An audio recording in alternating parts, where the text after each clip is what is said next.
مرحبا، معكم الشيف سائر، تحياتي للجميع.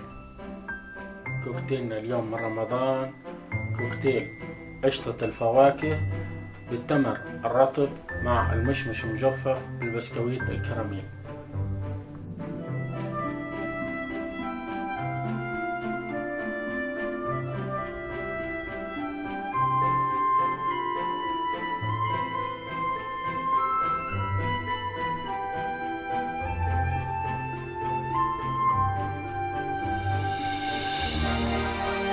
مقادير كوكتيلنا على الشكل الآتي: 70 جرام توت العليق، 100 جرام فراولة فريش، 100 جرام قشطة عربية، 50 جرام تمر رطب، 70 جرام مشمش مجفف، 50 جرام قشطة القيمة، 40 جرام قشطة فواكه المانجو.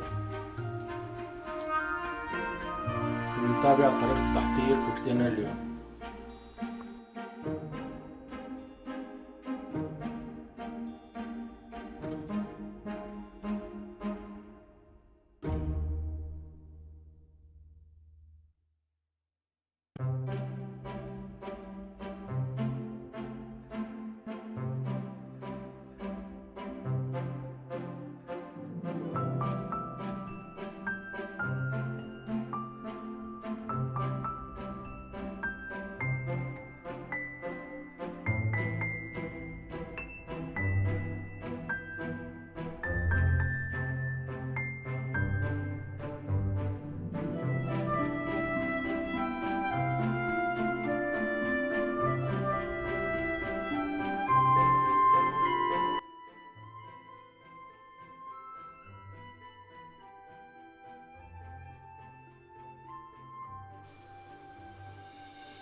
وفي نهاية الفيديو تحية خاصة من الشيف سائر إلى محبيني ومتابعيني عبر قناتي في اليوتيوب. لا تنسوني من سبسكرايب ولايك وشير، وانتظروني في فيديوهات قادمة إن شاء الله.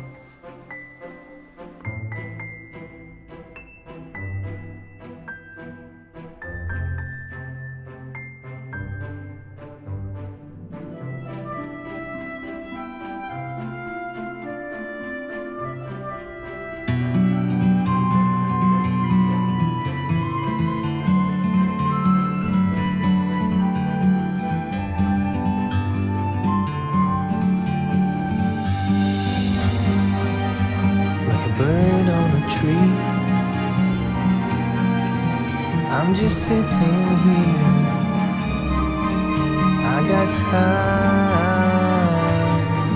it's clear to see. From up here, the world seems small. We can sit together. It's so beautiful, you and me, we meant to be.